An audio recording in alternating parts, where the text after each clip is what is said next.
Outdoor advertising is an important revenue stream for the city.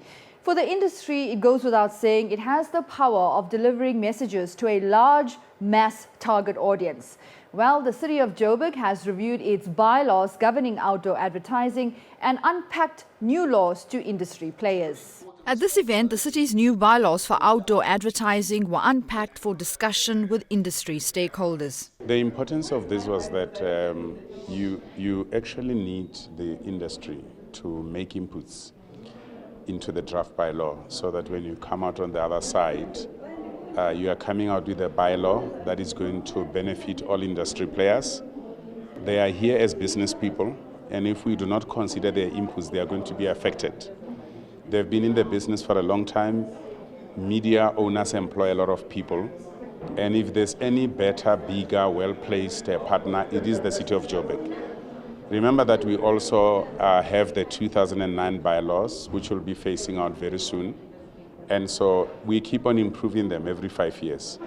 But if anything, they should find an environment that is very efficient, an environment that is very conducive, but which the city will also say it is a suitable environment, an aesthetically pleasing environment for all media owners to be able to place their signs in this portfolio. All forms of outdoor advertising on all land in the city is regulated by the Department of Development and Planning. They are responsible for the application of the provisions of the bylaws. We have been having a lot of problems with illegal signs mushrooming on private properties. And when you go in and begin to have a discussion with the private landlords, you'll find that they are not willing to bog down on that because they are benefiting from the relationship with media owners. We are now saying no, maybe let's bring the raise policy penalty, because in that case, we will then, if we bring it into the draft bylaw, which will become the new bylaw, as an existing policy, that will be a way of dealing with many parties that are contravening the law. So there will be one billboard on the property of the private landlord, but then you'll find that there's a media owner who's contravening the law. And obviously there's a collusion between the media owner and the private property owner. One of the things that was not very clear previously, it was the issue of precinct. The city had to clarify, identify, and be able to mark and map where the precincts should be for advertising. The intention is that you don't want to have advertising in every area. You want to say that if there are areas that will be able to accommodate large signs that are innovative, let us give guidance to where they should be so that the city can be able to advise media owners where such signs would be allowed. Another one is public participation. Most of the times when applicants apply for signs and they are requested to put the advert on site, members of the public complain that they actually don't have access to, or they have not seen that application or the advert on site. If they did not see it on site, they are not able to come and inspect it on our desk in the office. And that means that we are being prejudicial to them as members of the public. We are now saying in the proposed bylaw, you media owners write to the adjoining properties where the sign or the site is proposed.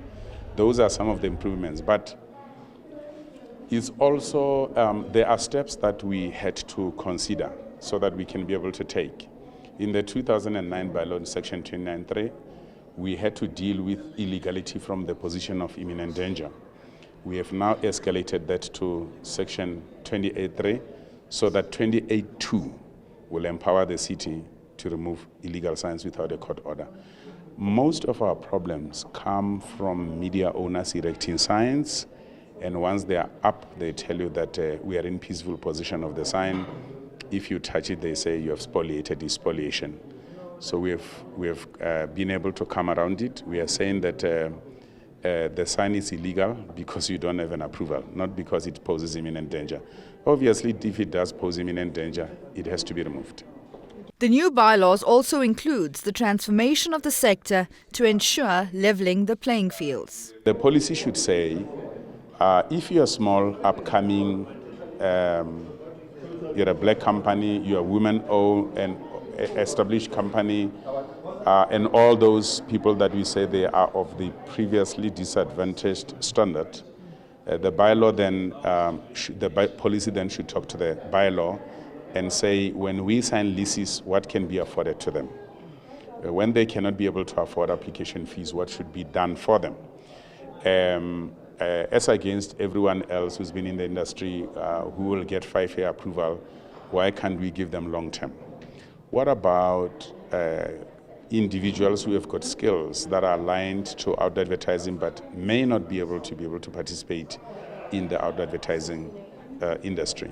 Why don't you look at other value chains where they can actually be able to participate so that our rights are able to change the industry from job creation, from compliance, from all levels?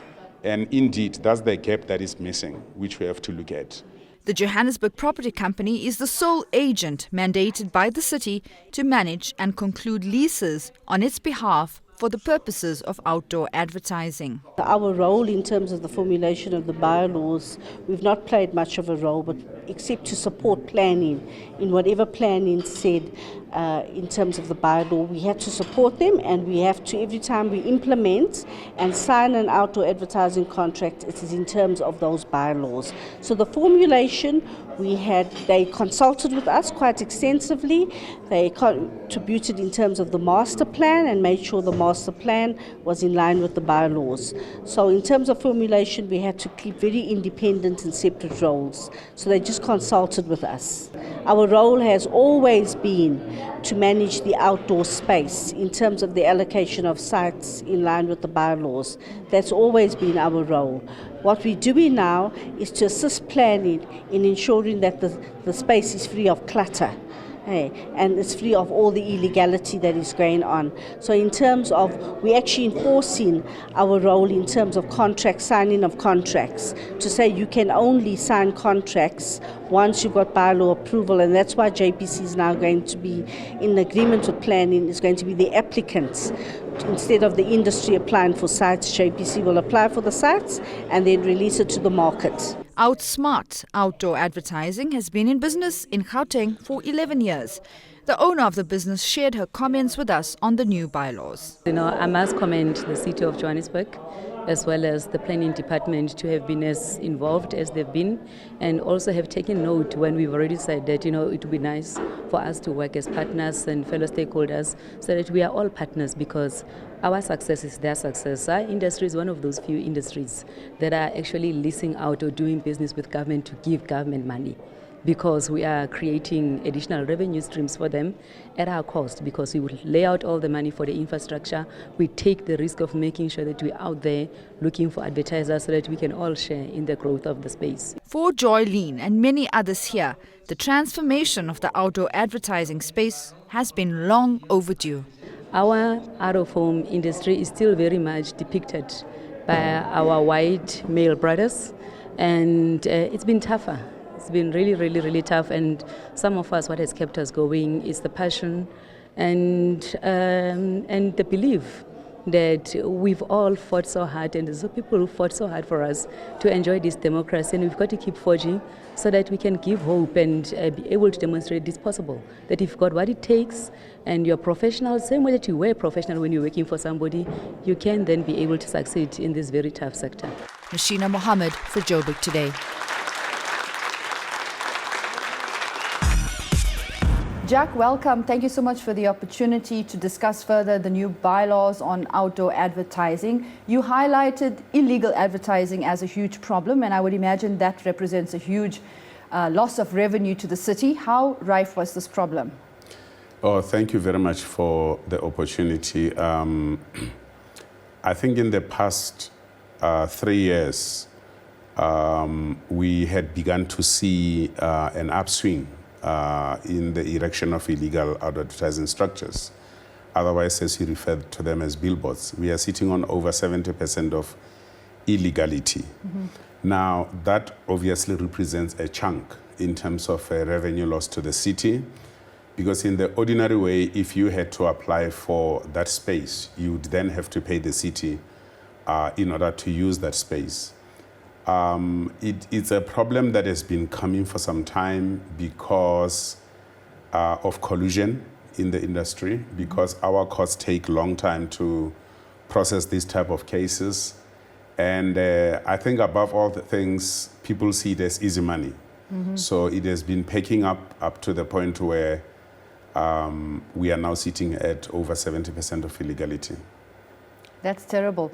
Are you confident that this new bylaws passed will actually put an end to this problem of illegality? It will, because it will do two things. One is that we have clarified what the processes are in terms of understanding what the challenges the industry has.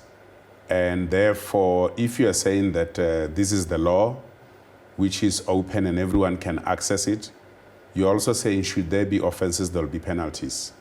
So where there are offenses, especially where a sign would be erected on council-owned land, it means that we are going to remove it without going to court. We are now very much empowered, as it is written in our law, in section 28.2, that we will first write a contravention notice to the media owner transgressing, ask them to rectify the situation, failing which we will, as empowered by the law, remove those signs. But if they go on to private properties, we will actually invoke the raise policy penalty, which is an existing law, by the way, in the sense that we'll have to look at the type of property, the size, and actually multiply the rates that are applicable to the property by more than once, twice, or 3 times, or 6 times. And that's going to be very heavy for many property owners. So that hefty fine will keep the illegalities at bay? It will, because we have identified the type of illegality that's in the market, and therefore we don't have any choice except to implement the law as it would be written, as it would be clearly spelled out, and it is not something hidden. The industry can actually have access to it. They have currently. In fact, some are not happy. So, by the way, when we do that, we are also restoring the confidence of our communities and making sure that the roads are very safe, and the health of the environment is restored, the streetscape, the landscape is restored. It will happen. It will not take a day. It will not take 7 days, but it will happen. If some advertising company is found guilty for illegalities, can they face being barred from doing business in the space? In fact, we have established municipal courts, which are not very different from your normal courts, but the fact that they are focused in terms of illegal use of properties, it means that they are going to drive this type of punitive measures much quicker than your normal court, because sometimes you are delayed by a big roll call where you are not able to move matters very quickly. But it will be very hefty, because the responsibility now is being put on the media owner. It is being put on the directors of the company. It stretches further to the media agencies that actually book spaces on the illegal signs.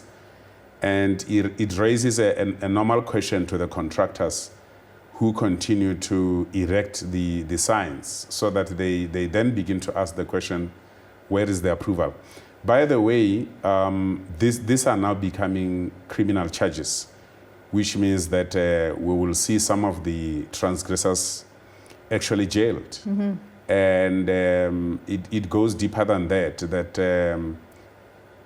because we also work with other agencies of the state, we'll have to alert them of this situation. I think that's enough. When somebody realizes that you're taking action against them, normally if they've got 2-3 signs, they will rectify them. By the way, we discussed the issue of the sunset clause, that our job is not really to be punitive, but it is to create an environment that is efficient for media owners to play in.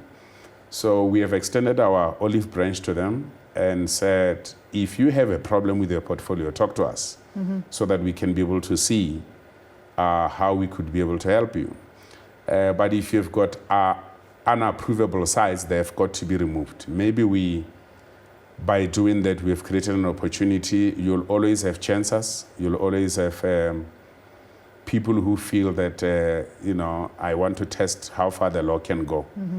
And I can tell you that once it's classified as a criminal case, chances are that you will be jailed. That's how hefty it is. It's very serious.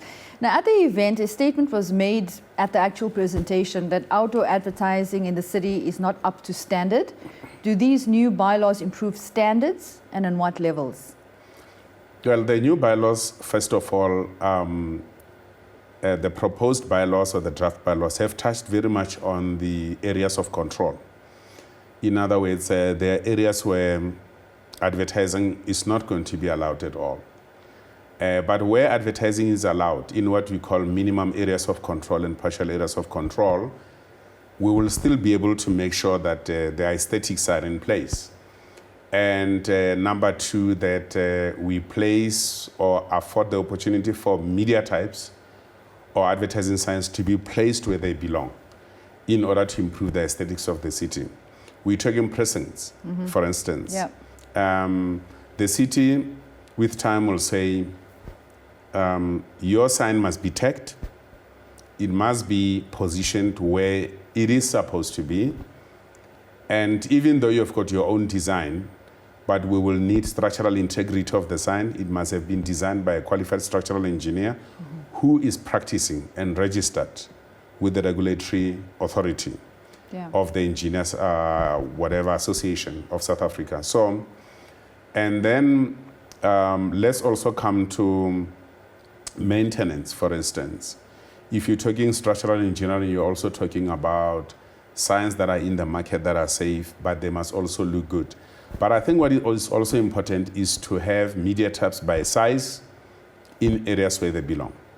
So you cannot have a very large sign just because it looks beautiful in an area that has got a balance between residential and commercial or industrial, just because you want to fit it there. What we see happening in Sandton in some of the areas is unacceptable. Some of the signs are over 12 meters high, 4 meter by, height by 20 meters or 18 meters.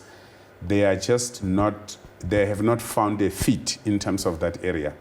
So that's where the beauty is. It's a conglomeration of things, but at the same time, without us having to deny someone the opportunity, we have to say, where are we going to allow the green and the yellow? Where are we going to allow what sizes and which sizes will not be suitable?